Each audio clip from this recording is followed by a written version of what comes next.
So, what were you saying about Epstein? He's a lizard person. Yeah.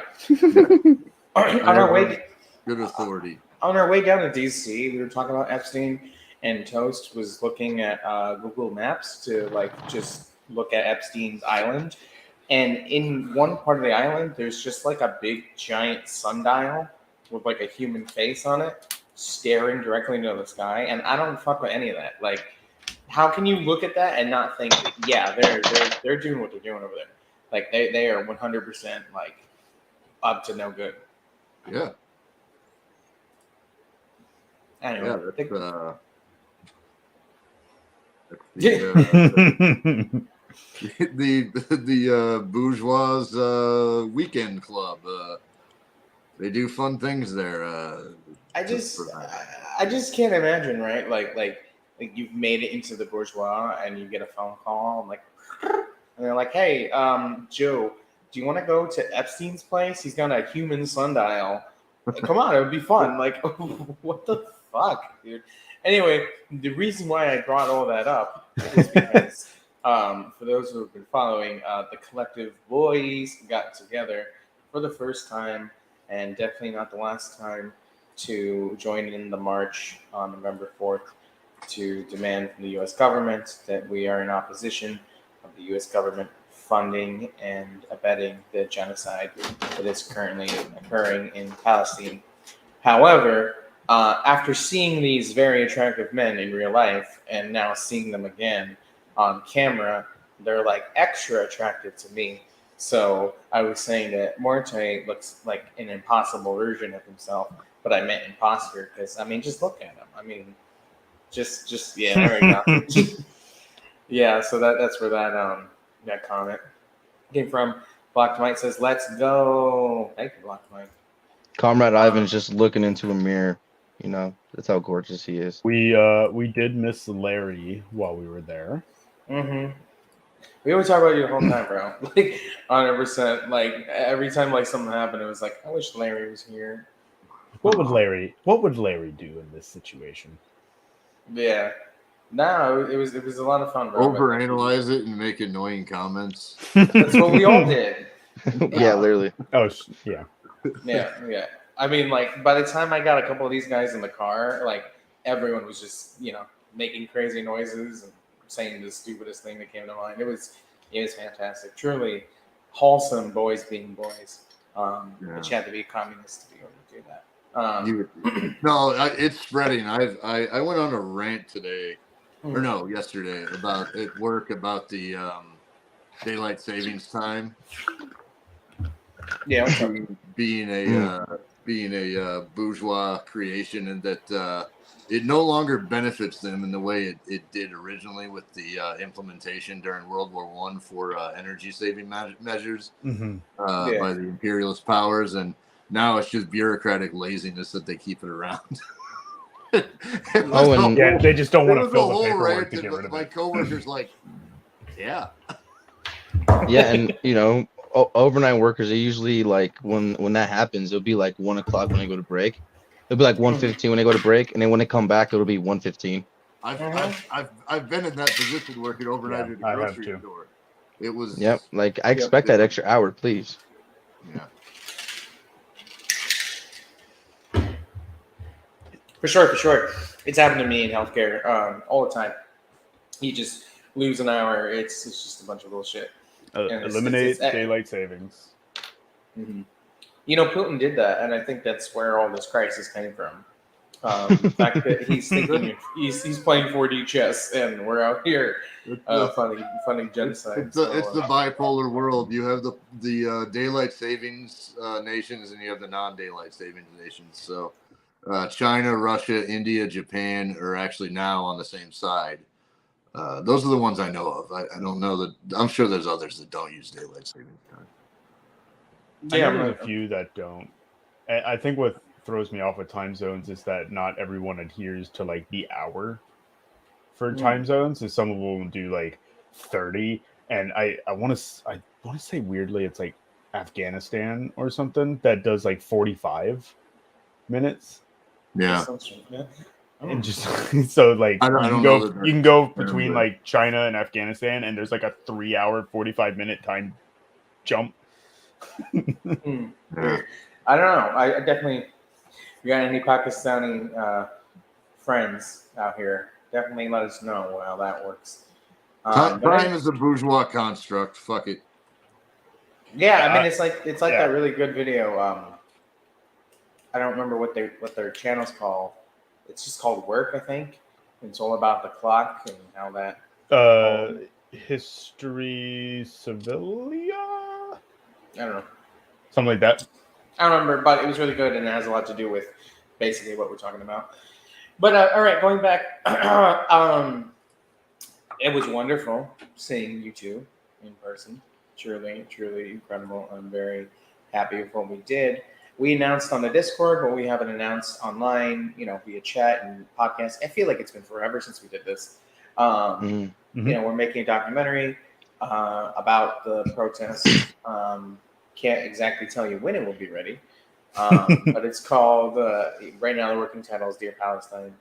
And it's going to be fire because we really worked together as a team. We got some fantastic shots thanks to you, Cruz. We got some fantastic interviews, thankfully, because people like Marte and Cutie Pie. And shout out to Toast. We're all, bodying people to get out of the way. But I figured a good way to kind of debrief and process the experience is to basically explain to Larry what we were up to, because he wasn't, he unfortunately wasn't there. And next time you're coming, brother, I don't care. You're coming. I don't get fired. I don't give a shit. We'll plan it ahead of time. We should plan it at least like a month in advance next time. For sure. No, it's like, because that was something that was just like out of nowhere, and just popped up. So, and it's amazing that as quickly as it popped up, we still made it work. Right. Yeah, right. I was talking to Cutie in the car, and he was like, it was either my idea or your idea, because I remember him and I were talking, and we brought it up. I think I saw the posting, and then I think he said basically, "I'll go if you go," and I was like, "Do it, no balls," and he's like, "All right, we're going." Like, okay, we're going. So it's just a game of chicken, and then all of a sudden we're all in DC. Yeah, basically. No, it was incredible, but I don't so much want to talk. I mean, we can talk a little bit more about our personal experience, just like amongst the five of us, but more on brands like the actual protest. Mm-hmm. It was nuts. it was absolutely bonkers. Larry. One of the biggest direct actions, marches, protests I've ever been to, and I've been to quite a few, but that's the biggest for sure. Yeah, I think. No, go for it. Yeah, aside from I think it was the George Floyd march in Denver. That was the biggest one that I attended. But I know the biggest one in history before this was the Women's March of 2017, and the Palestinian March broke that record, I think, by like 100K. Mm-hmm. Don't quote me on that number though, but somewhere around there. Yeah, we should look it up. I'll look it up right now, actually. 21,000. No, that's the date. You know how commies the numbers are. It's either. Give me 1 sec. I'll be right back. Million. Sure, 200 bajillion. Yeah, it's fine. 100 gorillion. Absolutely. Yeah. But yeah, I watched. I was kind of running around that day doing some stuff, and I did get to watch some of the footage, and yeah, it was incredible. Incredible moment to. I mean, a sad moment, but just incredible to see. Despite all of the media's complete gaslighting and spin that they put on this, that the people come out, and because I mean the big one was in DC, but there was another big one that was going on that day too. There was one going on. Where did I see it? I want to say Chicago. There was one going on at the same time. So just seeing the people get out to speak up for the Palestinians and speak out against the imperialist governments who are causing this conflict is just, it's incredible to see. For sure. I saw on Wikipedia. I think for the whole country, it was about 4.6 million. But from what I saw briefly for DC, it was about 200,000. So Yeah. I mean, anyway, it's an estimate. Either way, to me, it's not a competition. It was just a crazy amount of people. It's not like anyone was there with like the little clicker thing, calculating every single individual that showed up. Yeah. If I would have made it, I would have had that. Yeah. Comrade Kardashian on TikTok says that they're saying that this was one of the largest, if not the largest, anti-war protest, that has happened, and they were very glad to see that we had gotten down there. I'm very glad that we got down there too, and it was really, thanks to the fans, honestly, because I think we raised about $600 from the Cash App, and that paid for Huerte to come to New York, and then the hotel rooms in DC. So that covered a pretty significant amount of our expenses. So thank you so much to all the homies who do that, who believed in us. Thank you. But yeah, dude. Anyway, it was crazy. So okay. So first off, as much as I don't know what happened. While we were involved. Well, one, we were official endorsers, and we were involved a teeny tiny bit with organizing in terms of attending some meetings. The actual march itself became pretty disorganized, at least from my point of view on the ground, because there was the original start time for the protest was noon, and then it changed into 2, and then it went back to noon, and it changed to go back to noon when we were on our way down before we even left New York. So our whole timeline was messed up anyway. So we get there, and we hear that there's already pre-protest breaking out throughout the morning. So Pre-gamed it, yeah. You got yeah. So when we got there, for the march itself, there was a very large formation marching, and then a smaller section of it broke off and went ahead.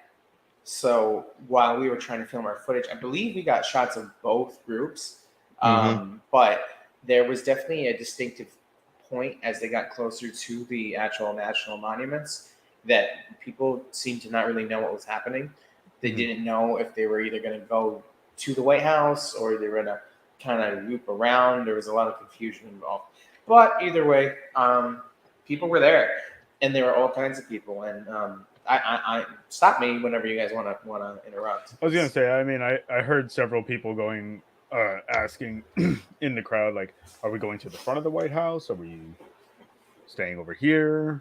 Like, how far? Like, where is it? Where's the actual end point for the march? Like, I heard a few people asking that. Yeah, I think my assumption is because there were so many groups involved that hard to work. It's hard to keep that. Right. And there definitely should have been at least perhaps the largest of the organizers actually, at the front of the march to kind of literally lead the way. But it is what it is. It happened. But yeah, so when we got there, Larry, like I was saying right before we started the stream, it took us about 45 minutes, I would say, to get to the actual press tent. And we had to literally like very quickly get used to touching each other, even though we be touching each other all the time. But holding onto shoulders and hands to conga line through. And by the time we got there, at press, they were not letting any of you press in. So we tried to get in, and these dudes in vests showed up, and they were like, "Hold up, can't go in." There had also, I don't know if you heard them shouting it out. Yeah. But there had been a medical emergency, in that area at the exact same time. So they just they're just cutting everything off. They're done, no more. Right. No, I did hear that, and okay. Thank you for reminding me. But it was pretty crazy still, nonetheless. So then we just decided, let's just set up and then start interviewing people. But before we go into that, I want to present real quick because I want to show you guys just a couple of clips and just some pictures. Only a few of these are actually mine that I took myself. The rest are on my camera, which I need to export, and Cruz has his own footage. So some of these are from the Telegram channel that we were on. I will update the description after this goes up to credit those people. But I just want to show you guys a couple of pictures, show the audience pictures. So let's do that real quick. Share screen. Share screen.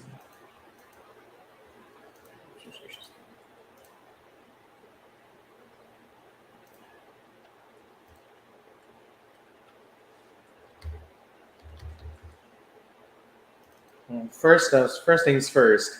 Who's this handsome fellow right here? Yeah, and if you're on the TikTok and you want to see this, please come to the YouTube. We Was also that in the have- Telegram? No. Well, now it is because I posted it. But Oh, that's neat. yeah, I got this cool picture of you guys, and then we have this young lady here. This was on the Telegram from PSL. A lot of PSL there. I should say there was a lot of PSL there.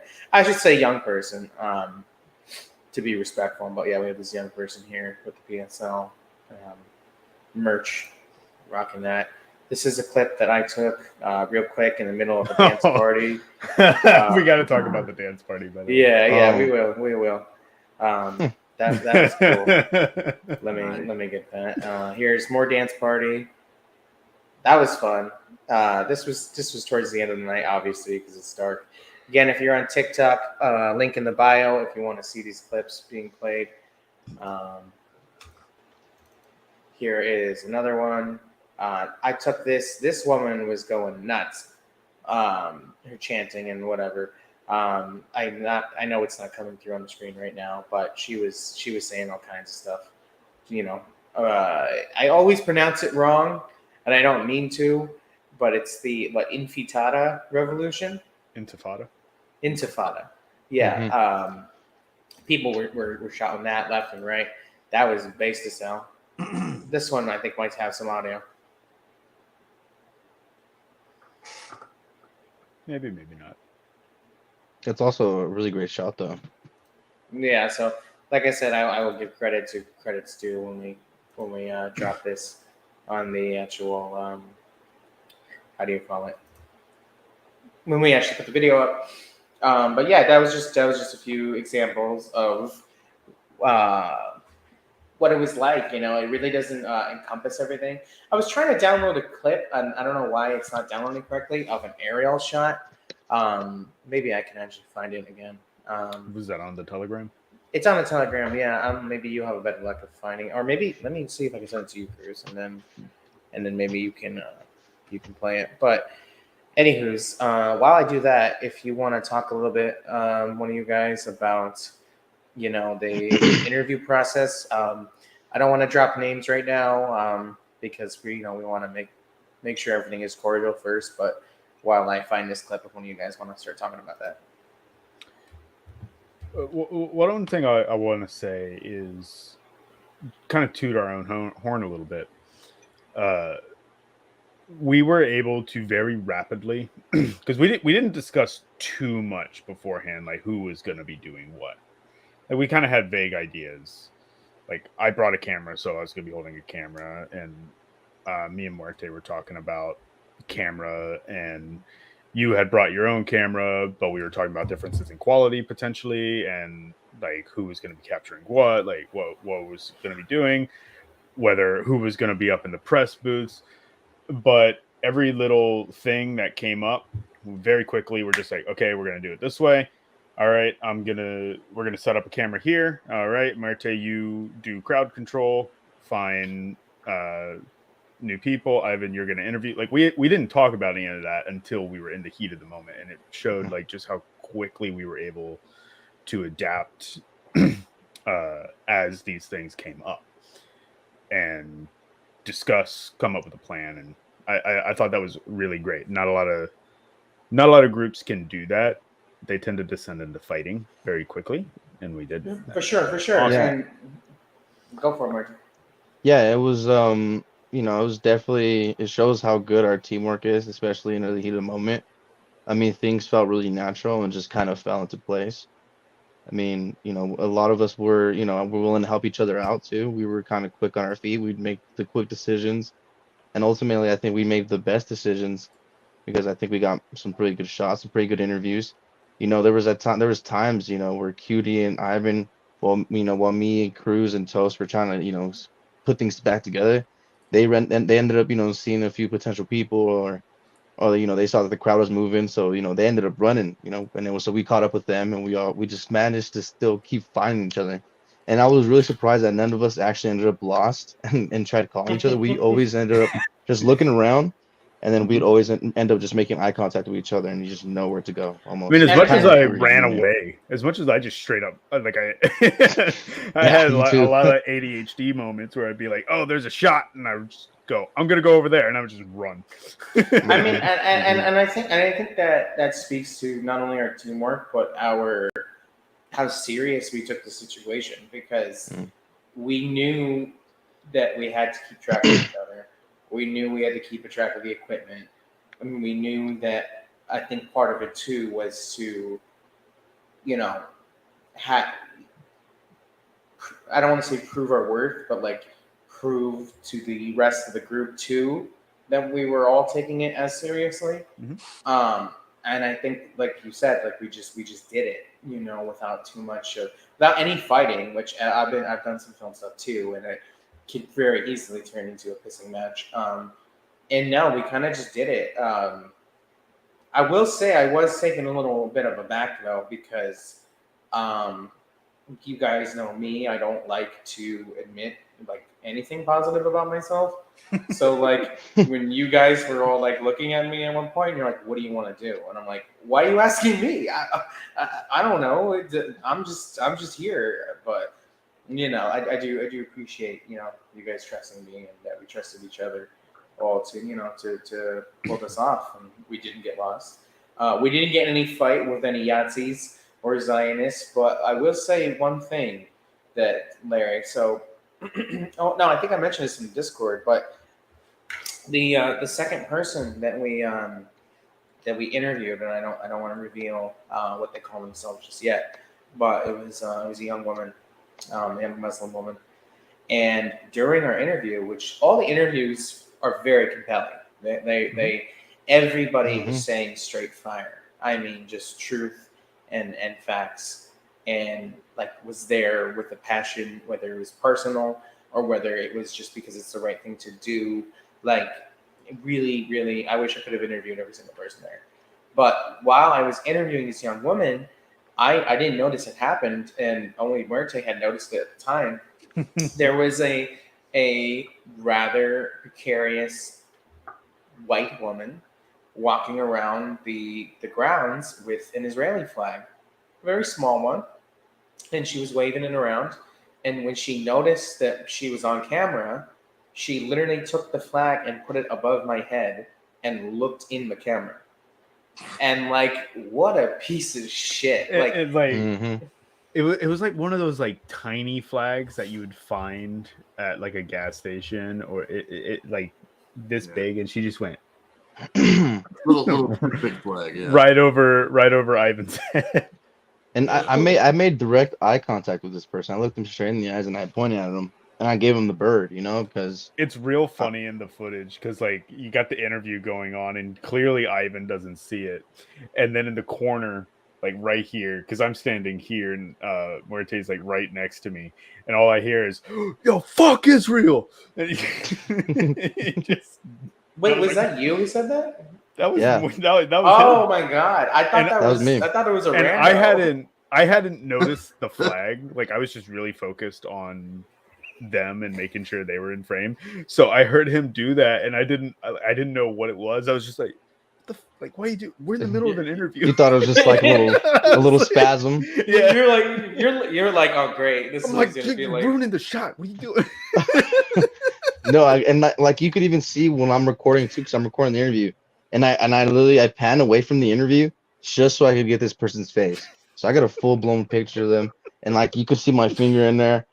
Fuck is bro, just like flipping her off because I didn't want us to get in trouble. We spoke a lot about trying to stay out of trouble ahead of time. So I could have easily, the first thought in my head was to go up to this person grab that flag right out of their hand and just, throw it on the stomp, ground. throw on the ground and stomp on it. But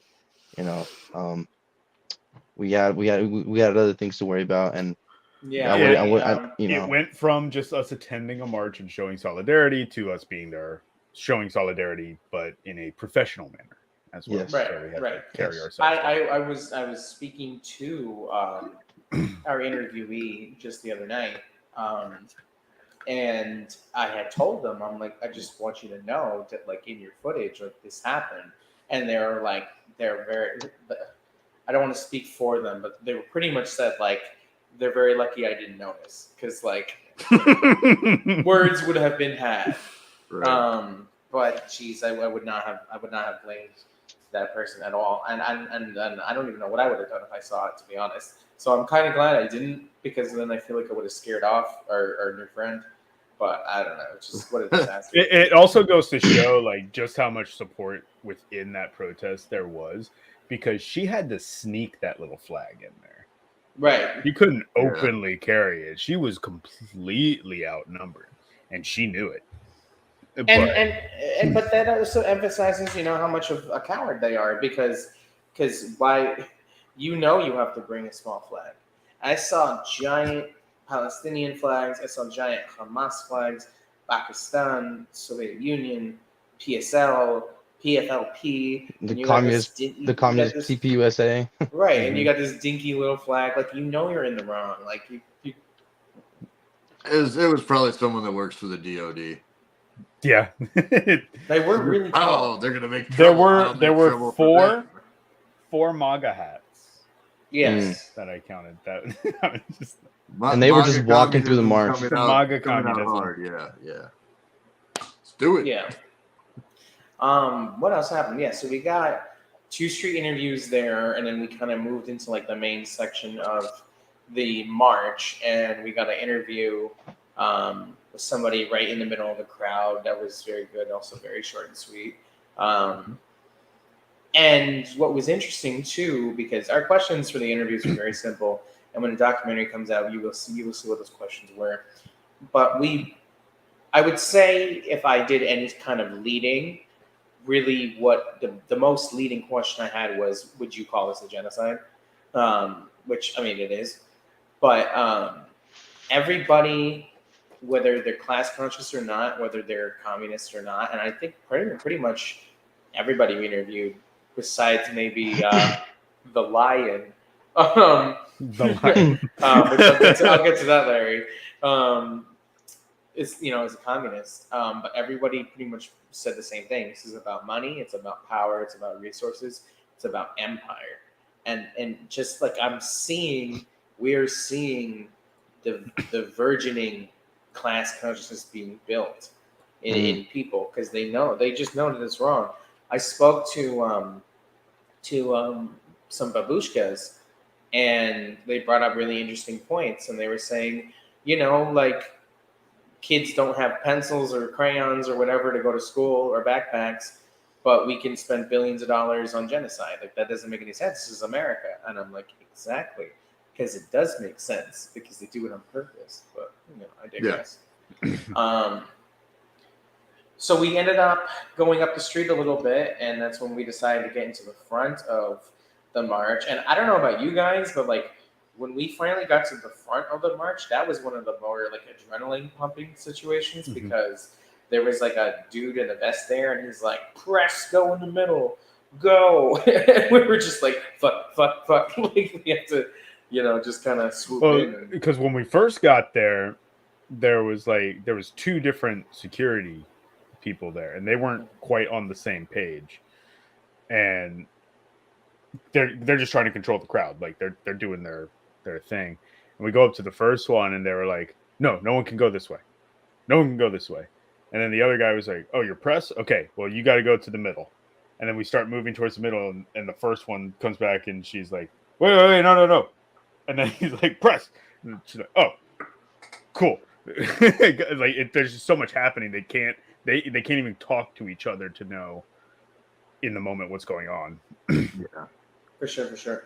Radical Leftist on TikTok says, other than CPUSA, was there visible communist presence? Yeah, there was. Yes. There was PSL was I would say the main communist force there, and FRSO. Mm-hmm. Mm-hmm.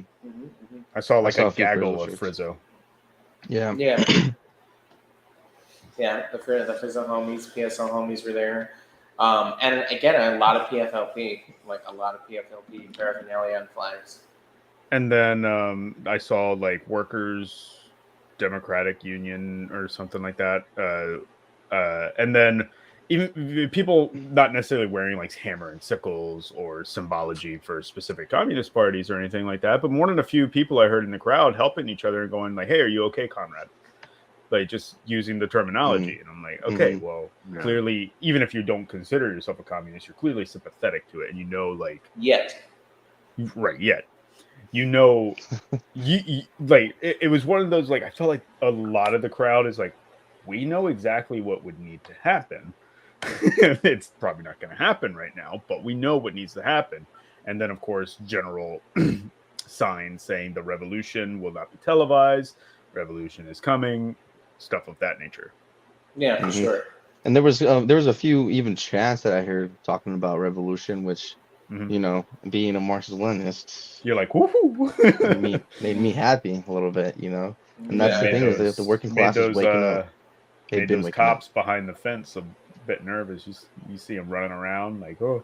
Oh, I'm not gonna lie, I was giving those cops grief, man. I was running a little bit of lib, and so was Toast. I mean, so was everybody around us.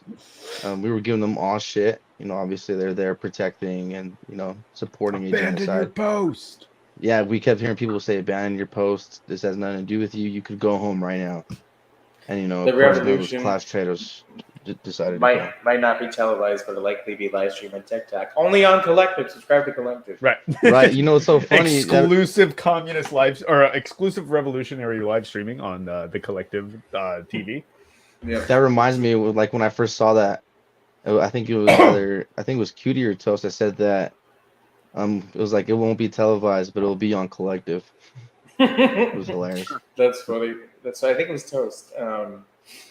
That's the beauty of the modern era too. It's like because when that phrase came out, the revolution not be televised, like these media groups had complete control of the narrative, and that's why even as recently as 2001, it was relatively easy for them to control that narrative because people had to actively go out of their way to seek that information elsewhere. But now everyone's got a phone. Like there's so many phones there just filming what was going on. So even if they tried to lie and say this is what was actually happening, it's like, well, this video very clearly contradicts you. For sure. And it's wild how things have changed so rapidly to get to that point. Because even 10 years ago, I couldn't see that happening. Yeah, the empire is losing. I'm sorry, go ahead. No, I was gonna say even just 5 years ago, but you go ahead. Yeah, I was gonna say the empire is losing its grip on propaganda and information. I mean, like we're in the age of technology, baby. The revolution might even happen online. Who knows? I mean, it's gonna be crazy. It won't actually happen online, but that's one way definitely to help people gain class consciousness, to educate people. I mean, a lot of my comrades that are older tell me that when they were younger, they really wish they would have had all the information and had access to all this information back then. I mean, it's only gonna continue. More socialist, more communist. But we organized on MySpace. It was pathetic. Yeah. Tom wasn't into it. I'm gonna say he got in the way. He was a Fed. I forgot about Tom until now. I was like, Tom, what the fuck are you talking about? He's everyone's friend, man. He was everyone's friend. I don't think he was my friend. I unfriended him. Tom was a lib. Tom was a lib. Makes sense. Tom was a lib. He was watching all the time. Yeah, of course. Let's see. So what happened after that point? We just saw crazy stuff, man. So like there was one person that we interviewed, and I know I said earlier that I didn't want to repeat names, but this guy's name is clearly not his real name. But while we were moving up the street, Cutie Pie comes up to me and he's like, bro, we have to interview this guy. And I'm like, who? He goes, there's a guy in a vest. Don't you see him? I couldn't see him. And he's like, he just turned the corner, bro. I'm like, what's so cool? Like, why? He goes, like, no, you don't understand. He's got like a flak jacket and a Hamas armband and a keffiyeh on his head. Like, you have to. So we're just like booking it. You have all the tactical gear. And we find him, and I swear to God, it's like he was a cryptid, because we turn the corner and he's already like facing us, and I'm like, get up to him, and I'm like, hey, can we interview you? And he's like, yes, my friend. And I'm like, oh my God. And then Cutie comes up, and then I'm like, I'm out of breath, and Cutie has asthma. So I'm like, Cutie, can you explain what's going on while I catch my breath? And then Cutie's like, we are Marxist Leninist. And then the guy, incredible Chad, and he's just like he's like, yes, I expected you to be here. Anyway, that's awesome. Anyway, we interviewed him. I expected you to be here. I interviewed him, and it was so good. It was just incredible. And again, I'll send the audio files to you, Larry, so you can hear everything. You have to watch the documentary if you want to hear them. But virtually, he was basically, what he was talking about is like why people support Hamas, and going against this narrative that the liberals are trying to perpetuate, which is but do you condemn Hamas? And we were saying that all night just to fuck with each other, like, do you condemn Hamas? And he was explaining like why people do that, and he was very openly in support of Hamas and Palestinian nationalism, and honestly, Allah bless him, because this is a person who is really trying to do the right thing. And who knows who he was, honestly. He could have just been some person and like whatever. This is just his LARP. Or he could have after we left, I was like, he could have seriously been like somebody. Like, we have no idea who this person is, because you could not see his face at all. And he's in all his gear. It was pretty crazy. So that was a fantastic interview. And then of course we saw two of our amazing friends. Shout out Eddie Pasta and shout out James Ray. We both saw them both on the street, and the Eddie Pasta interview went up just as a little, teaser for people. And of course, yep. Eddie, always super smart fella, super smart person. And James' interview was really quick because he really had to pee. But it was funny because we were texting him and we were like, where are you, bro? And he's not answering, And I'm like, damn, we'll never find him. We're about to miss him. And Muerte was like, it'd be crazy if we saw him on the street. And we did. Like an hour later, we're literally just sitting there. And then Muerte's screaming. He's like, there's James! And here he comes walking down the street. We had to stop to find, I had to find a snack because I started shaking. And so we were sitting in one spot long enough to spot him. Yeah, for sure. And it was incredible. He was super happy to see us. Basically, what you're saying is I missed out on fucking running into the Chad avatar of Palestine. Yeah. And Eddie Pasta and James Ray and you guys all together. Yeah. Mm-hmm. You fucked up. I told you. I told you, please come. Now I'm depressed. Well, there will be a next time, and you will be going. Yeah, no exceptions. There will be a next time. I just that time, fuck, it would have been perfect. Yeah. We ran into those two. We ran into Eddie Pasta's partner, Tara Coombs. So WW comrades. Who else did we see? We didn't see everybody, but somebody in the Discord, shout out Materialist Girl, that was there. We couldn't link up, but they were at the protest too. Shout out to Magnus from the Discord. He was also there. Magnus brought their whole union, 30 people from IWW workers. We couldn't link up, obviously, but they were there, so Oh yeah, shout out Serena and shout out Tracy, Blazing Black Bolshevik. They were also there. Oh, I didn't Great know. comments. Love Tracy. They were there. Yeah. Yeah. Wow. Tracy was there. Yeah, it was awesome. So, Tracy, they wanted to link up, but I found out. I found out after the fact that a few people I knew were there. So am I getting this right? Also, and that there was a lot. I know it was a varied crowd, but you mentioned they brought their union comrades with them. Like, was this because in general protests sort of attract professional protesters sometimes. Mhm. I hate to use that term because it seems like such a callous thing to say, but I mean, we do sort of have a weird protesting culture in this country that I don't particularly find useful. People that kind of chase that like protest aesthetic. Yeah, and- protest clout chasing sort of. Mhm. But so, and I saw a lot of that in my younger days during the Iraq War, where it was, or during Occupy, where it was sort of like a lot of hipster sort of nonsense, and it wasn't like the working class moving. And I'm seeing, and we're seeing as the years and decades go on, it becoming more of a working class character rather than like a LARPing fest. In protest, and would you say that was the case here, where it was So more? What I'll say, because I've been to more than a few protests in my life, and I've definitely, this was one of the first ones where I was like, the majority of the people here are genuinely here for the cause and for what it is. I did hear like here and there that familiar, like I remember one girl was like she was all huffy and puffy, like, when is this gonna end? I got shit to do. And I mean, you're always gonna have that. Yeah, like there was a couple of those, but that's I didn't really get like the sort of influencer vibe that I've gotten from other ones. Right. Yeah, no, I definitely, I didn't get that idea either. Even it was even kind of awkward, like when we asked to interview people, and they would ask us what we're about.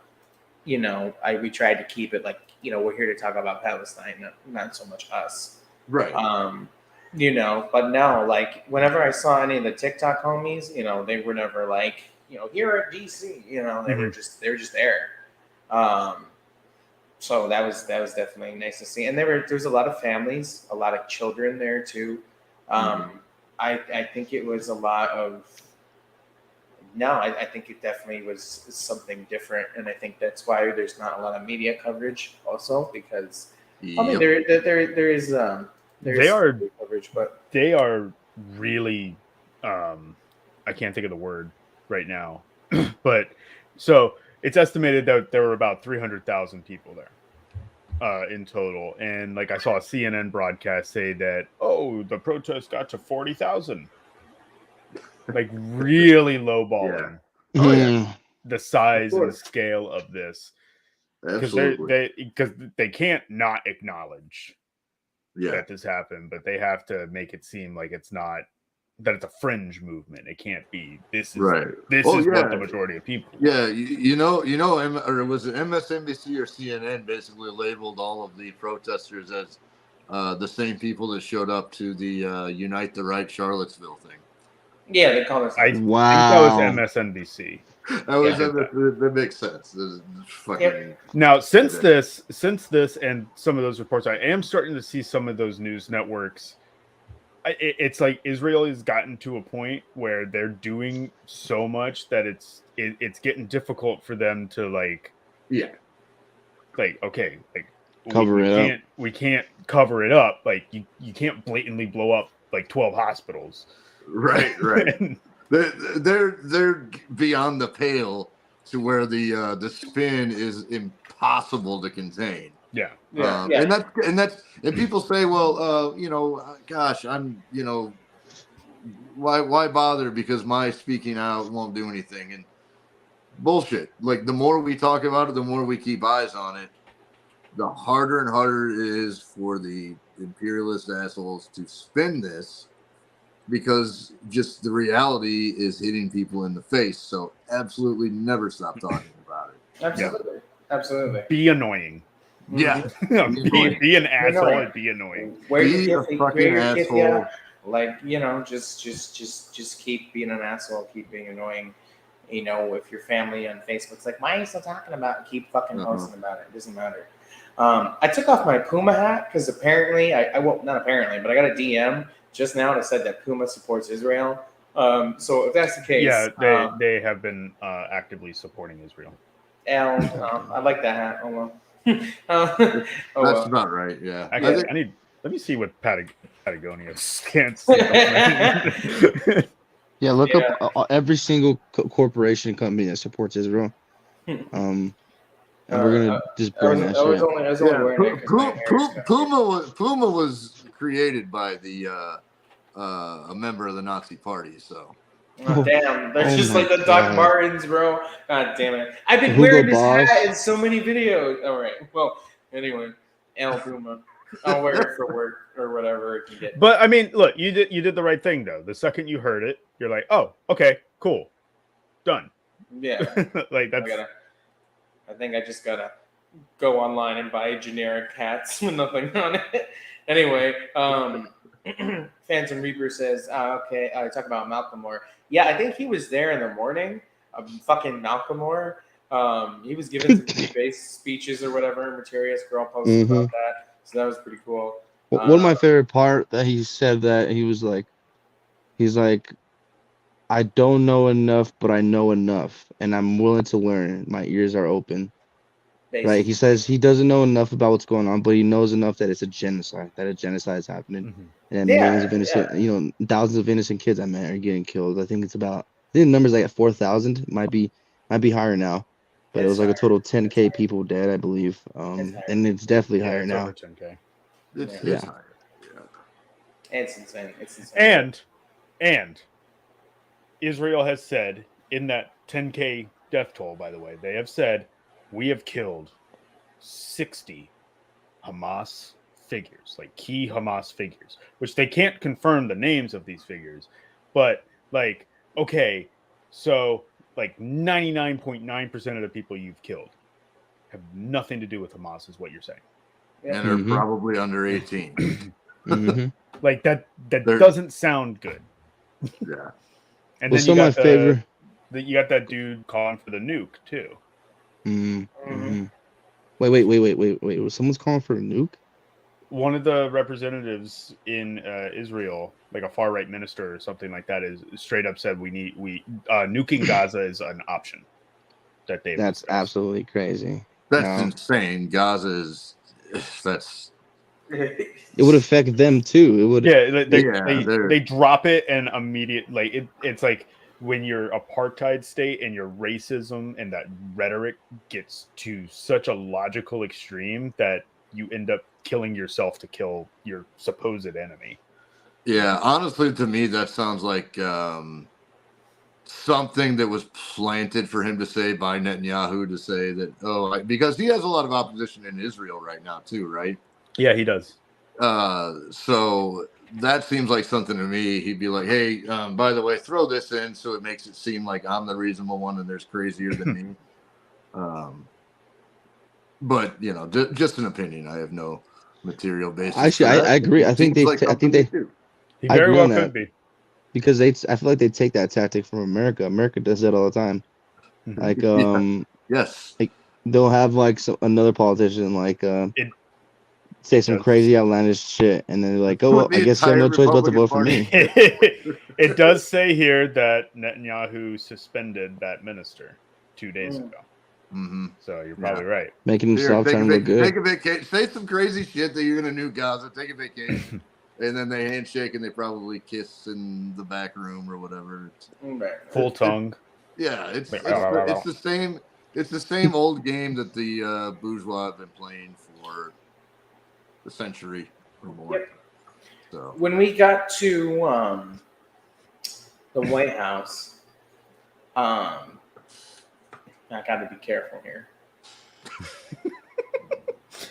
What happened? When we were on the street outside, in theory, on the street where we were supposed to be as peace-loving civilians, not on the White House fence.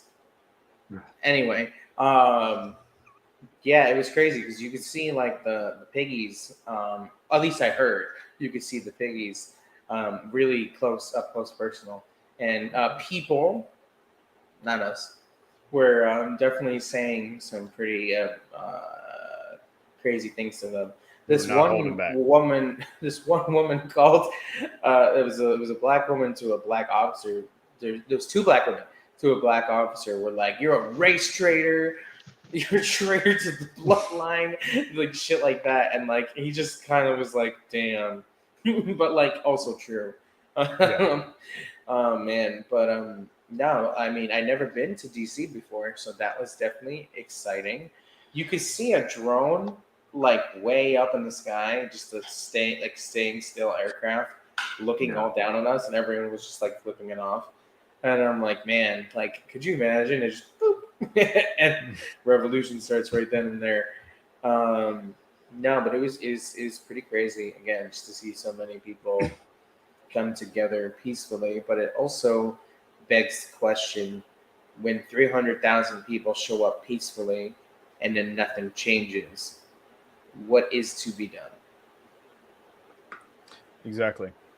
And it's like ultimately, as many people were there, it's made enough of noise to where media cannot ignore it. And then of course Israel's actions are getting to the point, like Larry said, where it can't be spun, and clearly the people are against it. And no matter how hard like Biden and members of the Senate and House of Representatives, no matter how hard they push to try to get a pro-Israeli narrative, it's clearly not working. But ultimately, at the end of the day, they can ignore a peaceful protest. Like, it'll hurt numbers and polls in the moment, but something else will inevitably overtake the news cycle. Yeah. And then that'll be a new wave of protests. And so long as people maintain peace, even though, like, as far as the government's concerned, all 300,000 people there are violent extremists just for saying free Palestine. Like, Yeah. Well, Fox News was saying, no, go ahead. Yeah, like they would treat us as if we were all terrorists. Yeah. At a moment's notice. So the state is more than willing to use violence and take our marching as a sign of violence. And for what is to be done, I'm not going to say on a platform such as YouTube, maybe in a Patreon after show. But so long as they remain as peaceful as these go, ultimately the bourgeois can afford to ignore them. I can say it. You can say it. Yeah, I can say it. We just have to keep educating, agitating, and organizing. There's no quick path to this thing. You just, like I said, I always talk about just try to pound it in people's heads that we need a counterweight. Like a protest is a small drop on the scale. Like the bourgeois state has this much power. And you drop a feather on it, a few grains of sand, and it doesn't do much in one spot. But if you have protests in many spots, you add up. And when you start not only doing protests, but you start doing things where you're unionizing and forming community councils and things like this, where people are actually talking to each other and talking about more than just how broke we are, but how we can not be so broke. And well, I agree. I think it's really great that a lot of unions. I believe a lot of unions showed up there and they were in support, and that's one thing too that we really need in the movement is unions getting involved in these direct action movements and getting involved with the working class, and especially it's beautiful to see. Especially unions that are involved in manufacturing or like loading, because like if those guys and girls and NBs can come down from the floor, and because they're union, they're protected, to basically be like, we're not working today because we don't want to put guns on boats to go to Israel. That WWW, like that is fantastic. Matter of fact, I actually saw. I was gonna say, like, that happened in Tacoma. Indigenous activists blocking boats, and they actually managed to get one at last time I heard it was Lady Izdahar was talking about it. Yeah. One worker on that ship got off and said, "I'm not doing this." Good. And that's all. And these protests, like, I'm saying things like the bourgeois can afford to ignore them. I'm not telling anyone to not do these things. Like, absolutely do these things. I want to make do that more clear. of these things is what we're saying. In fact, Right? Like, do this all the time. But the whole point of any of this unionization and all that is to make the bourgeois nervous, and they have two courses of action: is to either suppress it or try to compromise it, because if they don't compromise with it, it's going to take them. Yeah. And it's like you can either you can go full fascism, you can go the route of like someone like FDR, or you get October. And to be perfectly honest, I don't think there's room in the state that capitalism is in the West, especially the U.S. I don't think there's room for an FDR option. I don't think they had that option a while ago, and that's gone. I just don't. I don't think it's possible. Like, I think the system, its contradictions here in the United States specifically are so tight and so wound up with each other that getting reform and social democracy, those types of things that were compromises before, is not going to happen. It's like the best hope for an FDR type was Bernie, and he has sided with the Israel. He sided with that.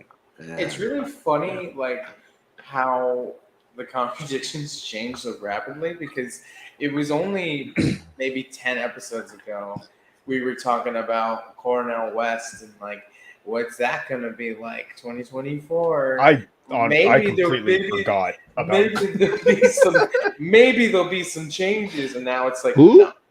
no, not at all.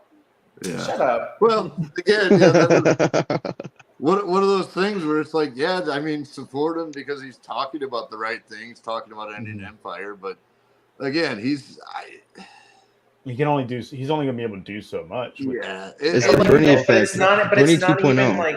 But it's not even like mentally in play anymore. You know what I mean? Like, no, it's how mentally out of play it is for me.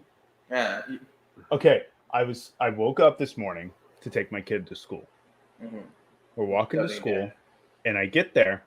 You know, me and her, we're having a conversation. She's asking me about random like sciencey things, and I get there, and I was like, "Oh, we're late. The crossing guard's not here anymore."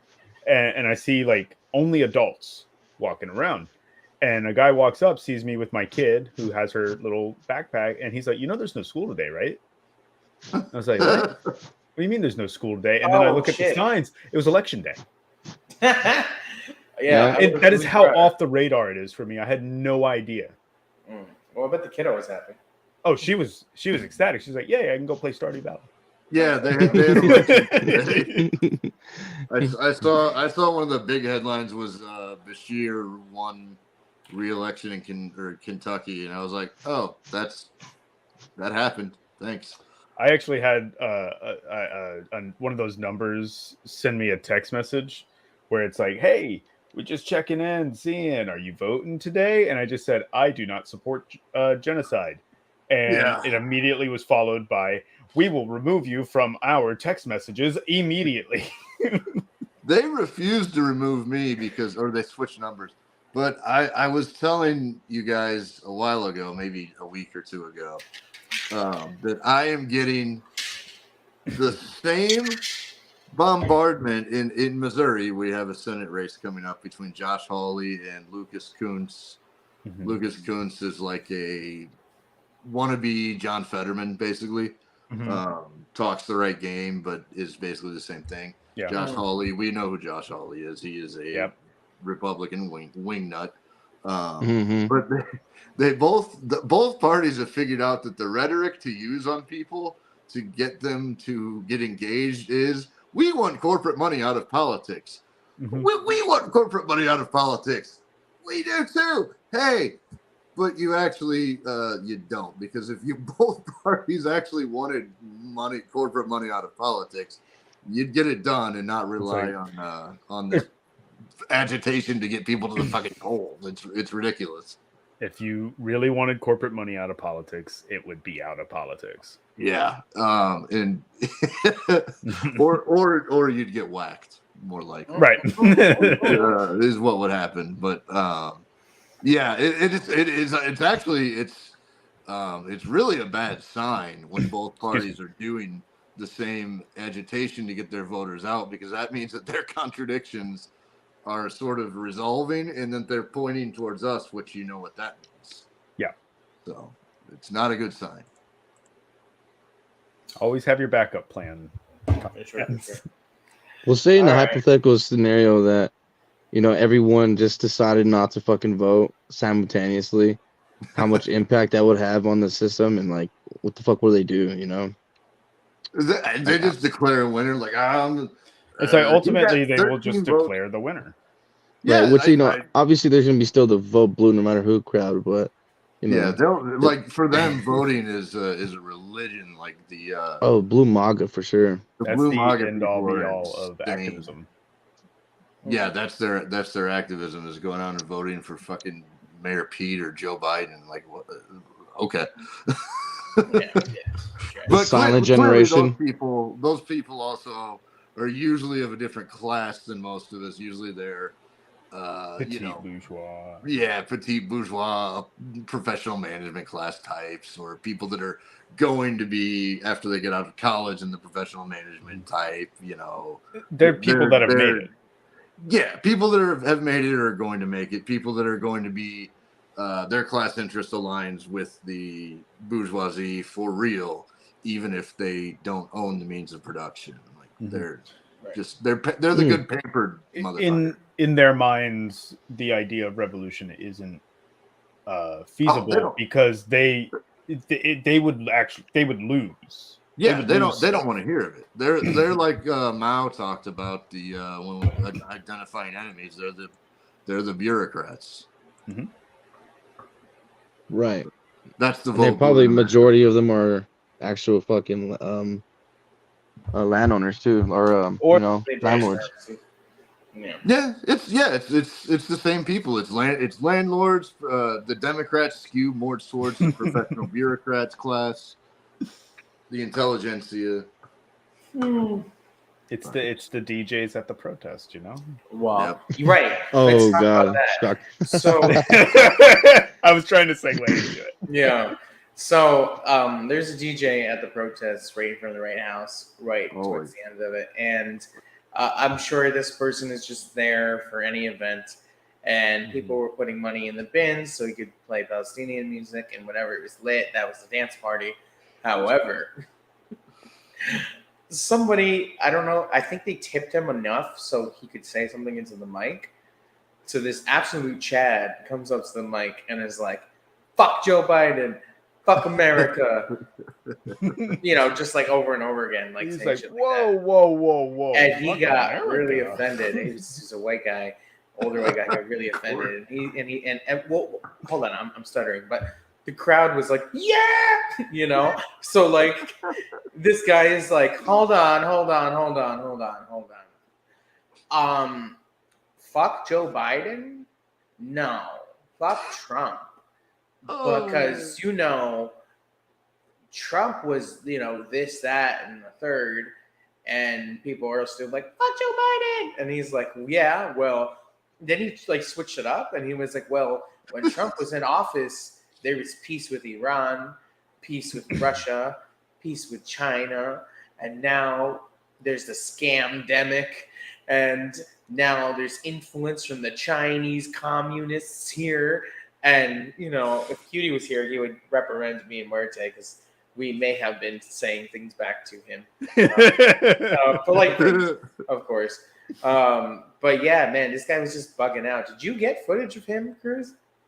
I don't know. I think when that had happened, we had all decided to like start packing up and starting to find food. So the last footage I got was like kids dancing to the Palestinian music. Like, it was really cool.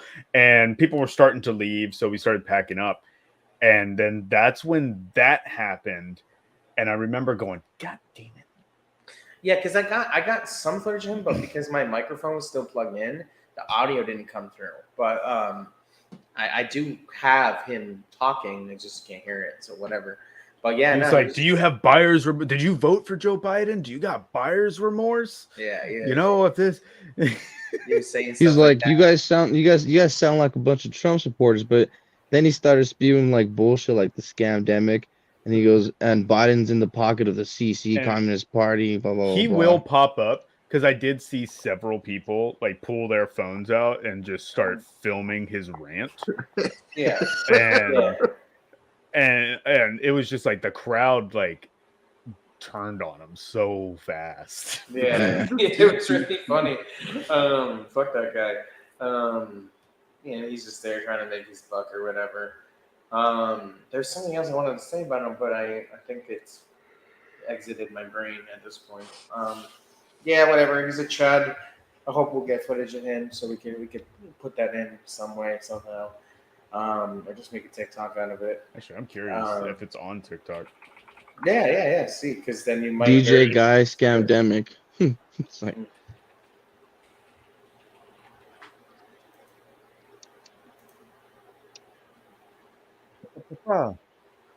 It's all about DJ Khaled. Nice. Well, I heard DJ Khaled is in hot shit because he's basically just ignoring the whole situation and not saying. yeah, he's literally Palestinian and he's Muslim. Yeah. People were bringing, speaking of that, like people were bringing out, it was like why he's probably quiet, and it's because the hierarchy of the record label, like all the way at the top is like the owner of like Universal's wife directly funds stuff for Israel, and because he's like part of that, like it's one of those, like if he speaks up, he's doing the right thing, but then he will probably lose everything he has. And it's like, it's shitty that you're not speaking up for fear that you're going to lose that deal. Like, and that's happening to people across the country. They're speaking up, they're losing their jobs, they're losing their livelihoods. And that is the very real risk of going up against the empire. Right. Yeah. Like, that's what's going to happen. You have to be prepared for it and then do it anyway. Yep. Exactly. All right, boys. Neutrality is not okay. Anything? It's not. Is there anything else you guys want to say about the protest? I thought it was an incredible experience. I thought working with you guys was incredible. I can't wait to make this movie. I can't wait to do more. So honestly. happy. Yeah. Yes. I'm so happy so many people came out. To the fans, you gotta DM Larry and make sure he knows that he has to come to the next event. We're not doing this solo anymore. So. If people donate and then Larry doesn't come, we're just gonna give all the money back. We'll give all the money to Larry. We'll bribe him. Yeah, exactly. There we go. We'll bribe Larry to come out. Anyway, any final thoughts, boys? I think yeah, free Palestine, and keep an eye out for this documentary. It will be coming out soon, and help us get to 500 subscribers, and we will be releasing a Patreon. And there's a tier there where you could help us do this more often. But that's for the future. Thank you for coming by, and we love you all. Mwah. Love everybody. Forehead kisses. All the forehead smooches. Yes. Goodbye.